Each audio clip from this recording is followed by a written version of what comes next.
नमस्कार दोस्तों, कैसे हैं आप लोग? आज है 22 जून, आप देख रहे हैं कमोडिटी समीक्षा आपका अपना चैनल। आज का ये वीडियो थोड़ा-सा खास रहने वाला है, वीकली समीक्षा करने वाले हैं, साप्ताहिक समीक्षा। ग्वार के मार्केट के ऊपर आखिर मार्केट में क्या सिनेरियो रह सकता है? क्योंकि जिस हिसाब से पिछले वीक मार्केट ग्रीन में बंद होते हुए दिखा था, ओवरऑल अगर वीकली बेसिस पे देखेंगे तो ग्वार का मार्केट काफ़ी दिन के बाद वीकली बेसिस पे हरे निशान में बंद होते हुए दिखा था। मन में एक संभावना, मन में एक उम्मीद निकल के आ रही थी कि आखिर ग्वार यहाँ से चढ़ सकता है। तो क्या रह सकती है संभावना? इस पे चर्चा होगी खास। उसके साथ-साथ हम देखेंगे कि अभी ये जो ईरान और इज़राइल की लड़ाई गहराती जा रही है, 10वां दिन है और अमेरिका की भी इसमें एंट्री हो चुकी है। जिस हिसाब से आज सुबह-सुबह अमेरिका ने ईरान पे हमला किया तो उसके न्यूक्लियर साइट्स पे हमला किया था, तो स्थिति काफ़ी ज़्यादा तनावपूर्ण होती जा रही है और ईरान जो है वो घुटने टेकने के लिए घुटना नहीं टेकना चाहता है। तो आगे चल के क्या संभावना रहेगी, उसका वैश्विक स्तर पे क्या संभावना रह सकती है, क्रूड ऑयल पे क्या प्रभाव रहेगा, ग्वार पे क्या प्रभाव रहेगा, उसके साथ-साथ ट्रांसपोर्ट और जो आयात-निर्यात की क्या परिस्थितियाँ बन सकती हैं, उसके ऊपर हम चर्चा करेंगे। साथ-साथ मानसून अगर देखेंगे तो मानसून अभी तक पूरे जून में शुष्क पड़ा हुआ है, धीरे-धीरे एडवांसमेंट हो चुका है, विस्तार होते जा रहा है मानसून का और राजस्थान में ऑलरेडी एंटर कर चुका है। तो सारी संभावना हम देखेंगे कि आखिर कि अभी तक कितनी सोइंग हुई है, गवर्नमेंट के नंबर्स के हिसाब से कितनी सोइंग हुई है ग्वार की, पिछले साल कितनी थी, उसकी पिछले साल कितनी थी। साथ-साथ चर्चा करेंगे एनसीडीएक्स के स्टॉक्स नंबर के ऊपर और बायर्स और सेलर्स के पोजीशंस के ऊपर। तो लास्ट तक जुड़े रहेंगे और चर्चा को आगे बढ़ाते हुए एक डिस्क्लेमर देना चाहूँगा मैं कि जो भी वीडियो मैं जनरली बनाता हूँ, एक तरह से मान के चलिए कि एजुकेशनल पर्पस है। अगर आप ट्रेड करते हैं अपने बुद्धि विवेक से करें और उसके साथ-साथ जो भी चीज़ें मैं यहाँ पे दिखाता हूँ, बताता हूँ, वो कितना सही है, कितना गलत है, उसको खुद से क्रॉस वेरीफाई करें, ठीक है? किसी पे ब्लेम ना करें। तो आगे बढ़ते हैं और बात करते हैं सबसे पहले हम अराइवल के नंबर के ऊपर क्योंकि सप्लाई की चर्चा करना काफ़ी ज़्यादा ज़रूरी है अभी मार्केट में, क्योंकि अभी तक जो नंबर आए थे मई तक की अगर मैं बातें करूँ, मई तक का नंबर भी मैंने आपको दिखाया था। ये लास्ट वीक भी मैंने ये स्लाइड आपको दिखाई थी और मई तक जो टोटल आया था अक्टूबर से लेके मई तक 3.54 लाख टन का अराइवल था। पिछले साल उसी समय के दौरान 2.65 लाख टन का अराइवल था। लगभग अगर आप देखेंगे तो 90,000 टन के आसपास इस साल मई तक अराइवल्स के नंबर्स ज़्यादा आए थे। उसका असर भी हमने देखा था कि लगातार प्राइस आपको मई में, अप्रैल में लगातार गिरते हुए दिखे थे क्योंकि सप्लाई का प्रेशर मार्केट में लगातार बना हुआ था। जब भी भाव बढ़ने की कोशिश कर रहे थे, चाहे किसान हो, चाहे स्टॉकिस्ट हो, घाटे में माल निकालते चले गए और वो माल जो पिछला स्टॉक्स था वो बहुत तेज़ी से निकला है। इस साल का भी स्टॉक्स निकला है तो काफ़ी स्टॉक्स इस बार निकलते हुए दिखा है। अंधाधुंध बिकवाली हुई है ग्वार में। लोगों की उम्मीद, लोगों की आशाएँ टूटती गई हैं कि ग्वार बढ़ भी सकता है और उसका नतीजा ये रहा कि कम प्रोडक्शन होने के बावजूद भी जो टोटल सप्लाई है 2024-25 में अभी तक पिछले साल के कंपेयर में ज़्यादा बनती हुई दिखी है। ये मैं नहीं कह रहा, ये आंकड़े कह रहे हैं, ये किसान भाई और जो भी मंडियाँ हैं, जो भी व्यापारी हैं, उन लोग के नंबर्स कह रहे हैं। काफ़ी सारे मार्केट में मैंने बात की और लोगों से पता करने की कोशिश की और ये चीज़ें धरातल पे भी सही दिख रही हैं क्योंकि जो मिलर्स हैं, उनको आराम से इस साल सप्लाई मिली है, भर-भर के सप्लाई मिली है, जिसके चलते ग्वार के प्राइस चढ़ नहीं पाए हैं अभी तक। लेकिन जून के बाद से स्थितियाँ थोड़ी-सी सुधरती हुई दिख रही हैं क्योंकि जून में जैसे-जैसे ग्वार नीचे आता चला गया, 5,5100 के आसपास आया, इन स्तरों पे सप्लाई निकलनी ग्वार की बंद हो गई है। उसी तरह अगर आप गम की बात करेंगे तो गम जो नीचे में आया था 9300-9400 के पास, यहाँ से सप्लाई गम में भी निकलनी बंद हो गई। तो कहने का मतलब है कि अगर गवर्नमेंट के भी अगर आप नंबर पकड़ के जाएँगे, तो 21 जून तक लगभग 14.46,000 टन के आसपास यानी 14.46 थाउजेंड टन का अराइवल्स 21 जून तक आया था यानी कि जून की सिर्फ बात कर रहा हूँ 14,000 टन के आसपास। पिछले साल 16,500 टन के आसपास का अराइवल था जून 20 जून तक, ठीक है? जून के 20 जून तक। जो साल दर साल देखा जाए तो 14% कम है यानी कि जून में जो अराइवल्स हैं 14% पिछले साल के कंपेयर में कम होते हुए दिखे हैं। आगे बढ़ते हैं और देखते हैं आगे की क्या संभावना अराइवल की बन रही है। जून के बाद अगर आप ये ग्वार की अराइवल सीजनैलिटी इंडेक्स देखेंगे, इसको मैंने लगभग 10-12 सालों के आधार पे बनाया है, मंथ ऑन मंथ बेसिस पे अराइवल का ट्रेंड कैसा रहता है, उस हिसाब से आप जाएँगे तो जून के बाद से जुलाई में और अगस्त में जनरली अराइवल्स इस टाइम पे काफ़ी ज़्यादा कम हो जाते हैं। तो संभावना यही है कि आगे चल के सप्लाई काफ़ी ज़्यादा टाइट रहेगी और उसके चलते जो संभावनाएँ निकल के आ रही हैं, ये प्राइस बढ़ने की संभावना बनती हुई मुझे दिख रही हैं। क्योंकि सप्लाई कम रहेगी ओवरऑल देखा जाए, तो धीरे-धीरे, धीरे-धीरे टोटल फ़ोकस सोइंग के ऊपर बनते हुए दिख रहा है। तो सोइंग की अगर मैंने बात की तो उससे पहले थोड़ा मानसून के ऊपर जाएँगे। और मानसून की जो स्थिति अभी आ रही है, अभी मैं देख रहा था, मानसून ओवरऑल अगर आप देखेंगे तो ऑल पूरे इंडिया को कवर कर चुका है। और उस हिसाब से अगर आप देखते हैं, ये मैं आपको दिखाता हूँ, यहाँ पे मैं भी देख रहा था, उस हिसाब से जाएँगे तो ओवरऑल जो ये मानसून की स्थिति ऐसी कुछ बनती हुई दिख रही थी। और ये जो मानसून जनरली आपको 5 जुलाई को आना चाहिए, वो 22 जून को ही ऑलरेडी आपके राजस्थान में भी एंटर कर चुका है। मध्य प्रदेश, गुजरात, मतलब हर जगह मानसून जो है वो अर्ली है, बहुत जल्दी ही मानसून आ गया। लगभग आप देखेंगे तो 10 से 12 दिन पहले मानसून अराइवल आ चुका है। और उसका असर आप देखेंगे तो बारिश काफ़ी ज़्यादा अभी फिर से स्टार्ट हो गई है। सेंट्रल इंडिया हो, चाहे ईस्टर्न इंडिया हो, चाहे पूर्वी राजस्थान हो, काफ़ी भारी बारिश का अनुमान है। मैं दिखाऊँगा आपको अनुमान, लेकिन अभी तक कितनी बारिश हुई, वो एक बार देख लेते हैं। और जल्दी-जल्दी, मैं आपका समय नहीं लेने वाला हूँ। जल्दी-जल्दी मेरा वीडियो जनरली लंबा हो जाता है, लेकिन इस बार मैं कोशिश करूँगा कि काफ़ी जल्दी इसको ख़त्म करूँ। 1 जून से लेकर 18 जून के बीच में अगर आप मानसून की स्थिति देखेंगे, ये 4 भागों में बाँटा गया है। पूर्वी इंडिया, ठीक है? ईस्टर्न और नॉर्थ ईस्ट इंडिया, दूसरा north west India, central India और साउदर्न पेनिनसुला। तो ओवरऑल अगर आप देखेंगे कंट्री एज़ ए होल, 11% पिछले साल के, मतलब 11% मानसून जो है वो कम हुआ है। नॉर्मल से 11% कम है, ठीक है? हमको मतलब है नॉर्थ वेस्ट से, क्योंकि हमारा जो ग्वार का वे रीजन है नॉर्थ वेस्ट में आता है। नॉर्थ वेस्ट में 3% कम है। सेंट्रल इंडिया में थोड़ा बहुत, गुजरात का एरिया आता है, सेंट्रल इंडिया में भी 5% कम है। तो ओवरऑल अगर आप देखेंगे नॉर्थ वेस्ट में 3% कम है और सेंट्रल इंडिया में 5% कम है। तो कहने का मतलब ये कि अभी तक जो मानसून रहा है पूरे जून में शुष्क रहा है, बहुत ज़्यादा बारिश अभी नहीं हुई है। लेकिन अब धीरे-धीरे जो मानसून रिवाइवल हुआ है, आगे चल के संभावना है कि बारिश हो सकती है। उस हिसाब से अगर आप देखते हैं तो एरिया के हिसाब से, चार्ट के हिसाब से मैं आपको दिखाता हूँ, ये जो संभावनाएँ निकल के आ रही थी, जितना-जितना गाढ़ा ग्रीन है उसके हिसाब से समझिए वहाँ पे ज़्यादा बारिश है। और इस हिसाब से अगर आप देखते हैं तो राजस्थान का ये जो इलाका है, उतनी ज़्यादा बारिश अभी भी आपको वेस्टर्न राजस्थान में स्पेशली नहीं है। नंबर के हिसाब से भी मैं आपको दिखा रहा था, जो गाढ़ा ब्लू आपको दिख रहा है, ठीक है?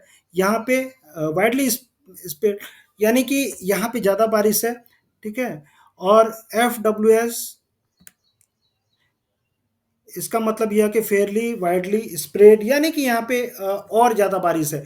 तो कहने का मतलब है कि अगर आप वेस्टर्न राजस्थान का एरिया देखेंगे तो यहाँ पे आइसोलेटेड स्कैंटी, यानी कि वेस्टर्न राजस्थान में ये कब से कब तक का फोरकास्ट है, 22 जून से लेके 28 जून के बीच में आप देख सकते हैं कि वेस्टर्न राजस्थान में बारिश न के बराबर है।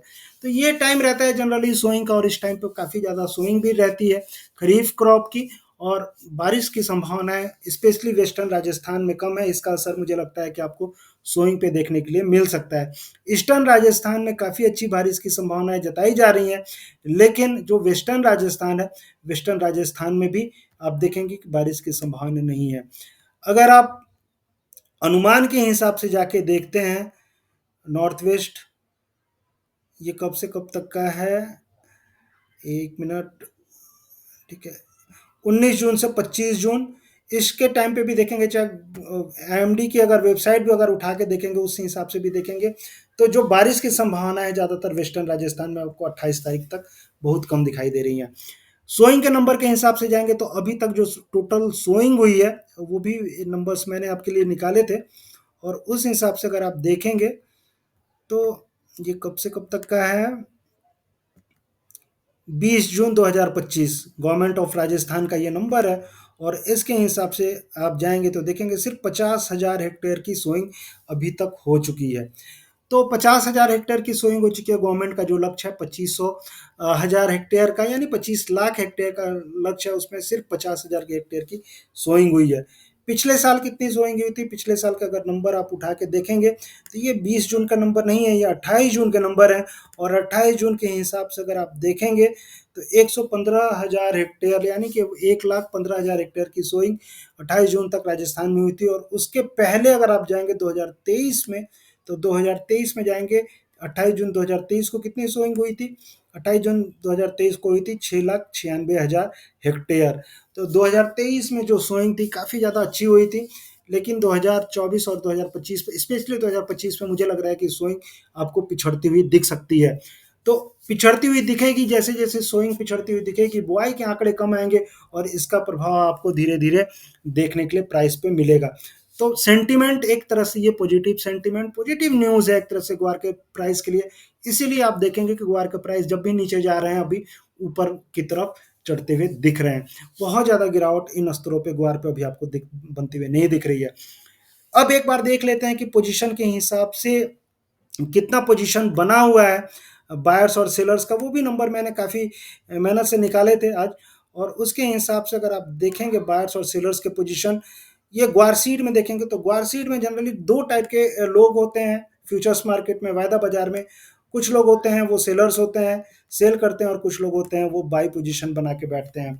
और जो पोजीशन ओपन हुआ रहता है, जो पोजीशन होल्ड करके रखी जाती है, उसको ओपन इंटरेस्ट कहते हैं, यानी वो पोजीशन अभी खुली हुई है, कटी नहीं है। तो कुछ पोजीशन बाई पोजीशन होती है, कुछ पोजीशन सेल पोजीशन होती है। 2025 की बात करेंगे और 22 जून को नंबर मैंने जो निकाला था, जून में तब एक्सपायरी के बाद, यानी ये जुलाई कॉन्ट्रैक्ट है, और जुलाई कॉन्ट्रैक्ट में अभी जो सबसे ज़्यादा जो पोजीशन बनी हुई है, वो 57% लोग ग्वारसीड में बाई के साइड में बैठे हुए थे 2025 में। 2024 में 71%, 2023 में 67%, 2022 में कम था। लेकिन अगर आप 2020 से लेकर 2025 तक देखेंगे तो जनरली ग्वारसीड में 1, 2 और 3 और 4 बार ऐसा हुआ है, 6 बार में 4 बार ऐसा हुआ है कि बायर्स की संख्या ज़्यादा है। तो कहने का मतलब ये है कि ज़्यादातर प्रोबेबिलिटी यही रहती है कि इस टाइम पे लोग बाइंग पोजीशंस जुलाई कॉन्ट्रैक्ट में बनाते हैं। और इस साल भी अगर आप देखेंगे 2025 में बाइंग पोजीशन 57% की जो पोजीशन है वो बाई साइड में बनी हुई है। अगर आप ग्वार गम में भी देखेंगे तो ग्वार गम में तो मैक्सिमम साल, हर साल जून लास्ट में जो भी पोजीशन रहती है वो बाई साइड में रहती है। 2022 में अगर आप देखेंगे तो 79% लोग बाइंग साइड में बैठे हुए थे, उसी तरह 21 में 77%, 2020 में 68%, 2025 में 51%। तो कहने का मतलब ये है कि अगर आप प्रोबेबिलिटी देखेंगे पिछले 5 से 6 सालों की, 7 सालों की, उस हिसाब से अगर आप देखेंगे तो ज़्यादातर लोग जून के आखिरी हफ्ते में बाइंग साइड में बैठ जाते हैं, क्योंकि मार्केट में सप्लाई कम रहती है। आगे चल के न्यू एक्सपोर्ट कमिटमेंट रहते हैं, बहुत सारी चीज़ें रहती हैं, तो वो सारी चीज़ें कहीं ना कहीं आपको बाई साइड में बैठाती हैं। और बाई साइड में काफ़ी ज़्यादा लोग ग्वार गम में चाहे ग्वार सीड में बैठे हुए हैं। ये एक अच्छी बात है। स्टॉक्स के हिसाब से अगर आप जाएँगे, जो बातें हो रही थी कि वेयर हाउस स्टॉक्स काफ़ी ज़्यादा हैं, उसके भी नंबर मैं आप लोग के लिए लेके आया। और उसके हिसाब से अगर आप देखते हैं तो 2025 में जो गम के स्टॉक हैं काफ़ी ज़्यादा हैं। ये जो ऑरेंज वाला देख रहे हैं ये गम है, और गम 26,572 टन का जो नंबर था, ये स्टॉक्स का नंबर एनसीडीएक्स के वेयर हाउस में पड़ा हुआ है। इससे ज़्यादा नंबर पहले कभी नहीं था, इससे ज़्यादा नंबर सिर्फ 2018 में देखने के लिए मिला है। तो कहने का मतलब ये है कि बहुत सारे लोग गम का पोजीशन स्टॉक्स पे बना के बैठे हुए हैं, क्योंकि उन्हें पता है कि डोमेस्टिक मार्केट में सप्लाई नहीं रहेगी, इसलिए बाइंग के साइड में पोजीशंस लोग बना के बैठे हुए हैं और एक तरह से स्टॉक्स करके रखे हुए हैं। और जैसे जैसे प्राइस निकलते जाएंगे उस हिसाब से ये स्टॉक्स निकलेंगे, इतने जल्दी ये निकलने वाले नहीं हैं। ये कब निकलने वाले वो भी मैं चीज़ें आपको दिखाऊंगा, आप रेगुलर बेसिस पे जुड़े रहेंगे मुझसे। तो बहुत सारी चीज़ें ऐसे जो एक्सक्लूसिव रहती है, जो आपको नॉर्मल मार्केट में नहीं मिलती, वो सारी चीज़ें मैं आपको जनरली दिखाता हूँ और बताता भी हूँ, जो लोग मुझसे जुड़े रहते हैं।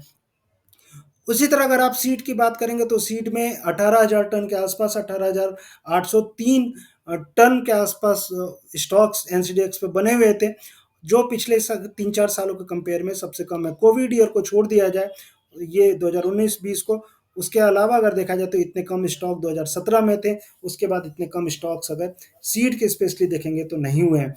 तो सीड के स्टॉक्स कहीं ना कहीं सपोर्टिव हैं। गम में स्टॉक्स ज़्यादा हैं, लेकिन ओवरऑल जो मैं आपको बता रहा था, सिनेरियो अभी बनते जा रहा है धीरे धीरे, जिस हिसाब से सप्लाई कम होती जा रही है।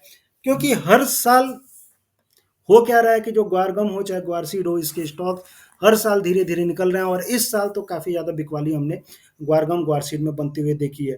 तो इसका असर आपको डेफिनेटली दिखने वाला है, और आगे चल के आप देखेंगे जो सिनेरियो है धीरे धीरे सप्लाई साइड से काफ़ी ज़्यादा टाइट होते जाएगा।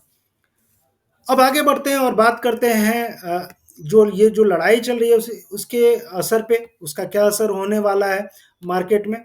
और चूंकि जिस हिसाब से एंट्री हुई थी यूएस की, और यूएस ने ईरान पे अटैक कर दिया है। फाइनली जो बातें हो रही थी कि यूएस अटैक नहीं करने वाला है, फाइनली यूएस की एंट्री हुई और ईरान पे अपने मिसाइल मिसाइल स्ट्राइक की, और जिसके चलते तनाव काफ़ी ज़्यादा बढ़ते हुए जा रहा है।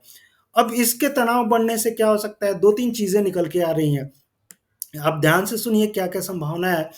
पहला चीज़ तो क्रूड है, क्योंकि जैसे कि मैंने आपको दिखाया था कि अभी ईरान का जो मेन मकसद है, अगर इस पे लड़ाई होती है तो ईरान का मेन मकसद है कि दुनिया को क्रूड ऑयल की सप्लाई बाधित करना, और उसको बाधित करने के लिए जो स्ट्रेट ऑफ हॉर्मूज है, मैं एक बार दिखाता हूँ आपको। ऑलरेडी मैंने आपको पिछले वाले इसमें दिखाया था, अगर होगा तो मैं दिखाता भी हूँ, उसमें भी खोलने की जरूरत अलग से जरूरत नहीं है, नहीं है। तो स्ट्रेट ऑफ हॉर्मोज यानी कि ईरान से सटा हुआ जो समुद्री इलाका है, ठीक है, वहाँ पे जो क्रूड ऑयल के वेसल्स जो जाते हैं जनरली, उसको ईरान की कोशिश रहेगी कि वो उसको रोके। अभी जो न्यूज़ आ रहा था कि ईरान ने काफ़ी सारी मिसाइल स्ट्राइक भी की है, और यहाँ पे जो भी शिप तैनात है यूएस के, उस पे निशाना साधने की कोशिश की जा रही है। ये जो जलमार्ग है, इसको यूएसए और नाटो की सेना, चाहे ब्रिटेन की सेना, इस मार्ग पे नज़र रखती है और कोशिश रहती है कि ये मार्ग खुला रहे, क्योंकि ज़्यादातर जो सप्लाई है ग्लोबल मार्केट की, अगर आप देखेंगे, ईरान है, सऊदी अरेबिया, इराक है, ठीक है, ये सारी कंट्री से जो सप्लाई है इस इलाके से निकलती हुई आती है, ये समुद्री मार्ग। और ये स्ट्रेट ऑफ हॉर्मुज जो है, ये इलाका एक तरह से ये पैसेज है, यहाँ से जनरली, क्योंकि महत्वपूर्ण जो दुबई का ये जो बंदरगाह है यहीं पे है, और यहाँ से काफ़ी सारी चीज़ें आयात और निर्यात होती रहती हैं। तो ईरान का एक धमकी भरा संदेश कि इसको बंद करेंगे, और इसके चलते होगा क्या कि क्रूड ऑयल के प्राइस बढ़ते हुए दिख सकते हैं। काफ़ी सारी चीज़ें क्रूड ऑयल पे डिपेंड करती हैं, और क्रूड ऑयल के प्राइस बढ़ेंगे तो डायरेक्ट कोरिलेशन जनरली इसका जो क्रूड ऑयल का है आपको ग्वार के साथ में रहता है, क्योंकि ड्रिलिंग कंपोनेंट में यूज़ किया जाता है ग्वारगम का। लेकिन अभी जो हाल फिलहाल में जो नंबर आए थे, जो रिग काउंट्स के नंबर आए थे, वो मैं देख रहा था, आपको भी मैं दिखाता हूँ। वो फिर से जो ऑयल रिग्स हैं वो कम होते हुए दिखाई दिए थे, तो एक अच्छी बात नहीं है, ऑयल रिग्स के नंबर कम हो रहे हैं, और आगे चल के क्या संभावनाएं निकलेंगी वो देखने वाली बात रहेगी। लेकिन जो अभी 20 जून को जो नंबर आया था यूएस में ऑयल रिग काउंट्स, वो एक फिर से घट गया। पिछले हफ्ते 555 था, वो घट के 554 हो गया। इसके चलते हमने थोड़ी बहुत गिरावट भी ग्वार में आती हुई देखी थी। लेकिन आगे चल के संभावनाएं क्या रहेंगी, टोटल क्रूड के ऊपर डिपेंड करेगा। लेकिन एक चीज़ और मैं आपको बता दूं कि ये जो लड़ाई बढ़ेगी, इससे सिर्फ ऑयल के सेक्टर पे ही मत देखिए, क्रूड ऑयल के प्राइस पे भी मत देखिए। उसके साथ साथ आपको जो ग्लोबल स्टॉक मार्केट है, वैश्विक अर्थव्यवस्था है, उसके ऊपर भी आपको गौर करने की ज़रूरत है। अगर वो अर्थव्यवस्था खराब होती है, अगर निफ्टी, डॉ जोन्स, ये सारी चीज़ें अगर नीचे जाती हैं, चिंताएं जाहिर होती हैं, तो हो सकता है कि ग्वार बहुत ज़्यादा बढ़े भी ना। तो कहने का मतलब ये है कि अगर बहुत ज़्यादा टेंशन बढ़ता है तो ये विश्व अर्थव्यवस्था के लिए अच्छी बात नहीं है, क्योंकि यूएस के स्ट्राइक करने से जो विश्व युद्ध की आहट है वो निकलती हुई दिख रही है। और धीरे धीरे, जैसा कि न्यूज़ मैं भी देख रहा था, कि ईरान के साथ साथ चाहे वो उत्तरी कोरिया हो, चाहे चाइना हो, चाहे रसिया हो, ये सारी कंट्री कहीं ना कहीं ईरान का साथ दे सकती हैं, और आगे चल के ये जो लड़ाई है धीरे धीरे एक विश्व युद्ध की तरफ मोड़ ले रही है। लेकिन क्या होगा क्या नहीं होगा कोई नहीं जानता है। लेकिन कूटनीति और लड़ाई की स्थिति जो बनी हुई है, ये तो चीज़ है कि जो अर्थव्यवस्था को लेकर जो चिंताएं हैं वो डेफिनेटली आपको बढ़ती हुई दिखेंगी। तो अर्थव्यवस्था की चिंताओं के बीच में हो सकता है कि ग्वार के प्राइस एक काफ़ी ज़्यादा वोलेटाइल रहे। क्रूड ऑयल बढ़ेगा तो एक संभावना बनेगी कि बढ़ सकता है। अर्थव्यवस्था डाउन होगी तो उसके चलते थोड़ा सा प्रेशर भी बन सकता है। तो ओवरऑल एक्चुअली लेवल्स क्या रह सकते हैं, उसके हिसाब से लेवल्स के हिसाब से मैं आपको दिखाता हूँ। और ये जो नंबर हैं ये जोधपुर मार्केट के हैं, और जो जोधपुर मार्केट के हिसाब से ये वीकली चार्ट है। और हमने देखा था, जैसे कि मैंने आपको बताया था, ग्वार का जोधपुर मार्केट का चार्ट, और इसके हिसाब से लास्ट वीक ये जो नंबर आए थे, ये पॉजिटिव ग्रीन निशान में आपको दिख रहा है। और इसके हिसाब से अगर आप जाएंगे तो जो सपोर्ट निकल के आ रहा है, ये आ रहा है आपको 5,000 के आसपास में। तो कहने का मतलब ये है कि 5,000 एक तरह से ग्वार सीट के लिए मेजर सपोर्ट अभी भी बना बना रह सकता है। 5,000 से लेके और उसके नीचे ये जो नंबर्स था ये था 4980। तो कहने का मतलब ये है कि अगर 5000 भी मार्केट अगर जाता है तो चौंकना नहीं है, एक तरह से सपोर्ट जोन है। लेकिन जिस हिसाब से क्रूड में काफ़ी ज़्यादा तेज़ी की संभावना है, इन स्तरों से मुझे लगता है कि बाउंस बैक होना चाहिए। क्योंकि अगर आप सीजनैलिटी के हिसाब से जाएँगे, फंडामेंटल के हिसाब से जाएँगे, हर चीज़ जो है वो ग्वार के लिए आज के डेट में सपोर्टिव है। एरिया भी अगर आप देखेंगे तो इस साल गिरने की संभावना है, तो काफ़ी सारी चीज़ें सपोर्टिव। तो 5000 से लेके 4980 के बीच में कहीं न कहीं आपको जुलाई कॉन्ट्रैक्ट में सपोर्ट जोन है, वहाँ से सपोर्ट बनते हुए दिखेगा। और ऊपर में जो संभावनाएँ निकल के आ रही हैं आपको 5270, 5280, एक संभावना मान के चलिए 5300, और उसके ऊपर निकलता है तो 5400। तो अभी के लिए वीकली बेसिस पे ही हम करेंगे। जिसको लंबा अगर व्यू चाहिए कि क्या हो सकता है जुलाई में, अगस्त में, सितंबर में, उसको पर्सनली मैसेज करना पड़ेगा मुझे। इस तरह मैं एक ही बार में पूरे व्यूज़ मैं नहीं बताता हूँ। अभी के लिए वीकली बेसिस पे आप जाके देखिए। वीकली बेसिस पे मुझे जो संभावनाएँ निकल के आ रही है, एक तरह से जो सपोर्ट है, हो सकता है 5000 के आसपास मार्केट आए और वहाँ से फिर रिकवर होके आपको 5300 तक जाते हुए दिखे। उसी तरह अगर आप ग्वार गम की बात करेंगे तो ग्वार गम में भी लगभग वही सिनेरियो। और जो सपोर्ट बनते हुए दिख रहा था, मैं देख रहा था कि जो जोधपुर मार्केट का ग्वार गम का प्राइस है 9601, ये वायदा बाजार से लगभग 50 से 60 रुपए प्रीमियम में ट्रेड कर रहे हैं। और इसके हिसाब से वायदा बाजार भी आपको बढ़ते हुए दिख सकता है। सपोर्ट जो निकल के आ रहा है एक तरह से आप देखेंगे 9450 के आसपास। वायदा बाजार में भी लगभग इसी के आसपास सपोर्ट है, 9450 से लेके 9300 के बीच में। और ज्यादातर प्रबल संभावना है जब भी ये तीन ऐसे सपोर्ट लेती है मार्केट, 1, 2 और 3, तो यहाँ से मार्केट आगे चढ़ने की कोशिश करता है। तो प्रोबेबिलिटी पॉजिटिव साइड में इस वीक भी निकल के आ सकती है। तो ओवरऑल जो संभावनाएं निकल के आ रही है मेरे हिसाब से ग्वारगम में नीचे में 9450 से लेके 9300 का सपोर्ट, और ऊपर में जो भाव निकलते हैं तो 9700 से लेके 10,000 तक के भाव आपको नेक्स्ट वीक की संभावना बनती हुई दिख रही है। उसके ऊपर अगर 10,000 के ऊपर निकलता है तो 10,200। वही बात, अगर जिसको लॉन्ग टर्म पर्सपेक्टिव जानना है तो वो डायरेक्टली मुझसे बात कर सकता है, मैसेज कर सकता है, जुड़ सकता है। तो ये था ग्वारगम पे और ग्वारसीड पे मेरी राय आपको कैसी लगी आप बताएंगे। बहुत सारे पहलुओं को मैंने छूने की कोशिश की है इस वीडियो में। और सबसे बड़ी बात क्या है कि जो सिनेरियो निकल के आ रहा है ग्वार का, आप यकीन मानिए धीरे धीरे पॉजिटिव होते जाएगा मामला। और काफ़ी सारे लोगों की उम्मीदें जुड़ी हुई हैं, और ये उम्मीद मुझे लगता है कि आगे चल के कामयाब होंगी। क्योंकि सप्लाई साइड से सारी चीज़ें फंडामेंटल ग्वार के धीरे धीरे पॉजिटिव होते जा रहे हैं। बस एक चिंता है कि वैश्विक मंदी को लेके अगर युद्ध बढ़ता है, वैश्विक मंदी को लेके चिंताएं होने लगेंगी, तो वो सारी चीज़ें भी देखनी है। खैर देखते हैं क्या होता है। तो ये था ग्वार पे मेरी राय, आपको कैसी लगी आप बताएंगे। वीडियो जरूर लंबा हो जाता है, लेकिन जितनी एनालिसिस जितनी समीक्षा आपको मिलती है, यकीन मानिए आपको ऐसे यूट्यूब पे फ्री में कोई भी नहीं देने वाला है। तो आप मनोबल ऐसे ही बढ़ाएं, और उम्मीद रखें कि मैं आगे भी ऐसे ही वीडियो आप लोग के लिए लेके आता रहूं। और सबसे बड़ी बात क्या है कि सिर्फ ग्वार के मेंबर्स के लिए मैं ये वीडियो डाल दूंगा। सिर्फ पहले के जो 2 से 3 हज़ार लोग जो देख रहे हैं उन्हीं को ये वीडियो ऐसे फ्री में देखने के लिए मिलेगा। इसलिए मेरा जो भी नोटिफिकेशन आता है तो जल्दी से जल्दी देख लें। अदरवाइज 2 से 3 हज़ार मेंबर जो भी देखेंगे, जो भी किसान भाई जो देखना चाहते हैं, 2 से 3 हज़ार लोग व्यूज होने के बाद इसको मैं प्राइवेट में डाल दूंगा, फिर आपको ये दिखेगा भी नहीं। तो उस हिसाब से जब भी नोटिफिकेशन आता है कोशिश किया करिए कि जल्दी से जल्दी वो वीडियो देख लिया करिए, फिर आपको वो नहीं मिल पाएगा। तो ये था ग्वारगम ग्वारसीड पे। कोई भी अगर इंक्वायरी है, चाहे जुड़ना चाहते हैं, चाहे जानना चाहते हैं, इस पे मैसेज करें, कॉल करें। और डेफिनेटली अगर मैं फ़ोन नहीं उठा पाया तो मैसेज कर दें। अगर मैं फ़ोन देखूंगा तो फिर मैं रिप्लाई भी करूंगा। तो ये था। और सर्च करना चाहते हैं तो कमोडिटी समीक्षा बोल के सर्च करिए, आपको मिल जाएगा यूट्यूब पे ये चैनल। ठीक है, याद रखिए कमोडिटी समीक्षा। तो मिलते हैं फिर नेक्स्ट वीडियो में, तब तक के लिए थैंक यू, जय हिंद, धन्यवाद।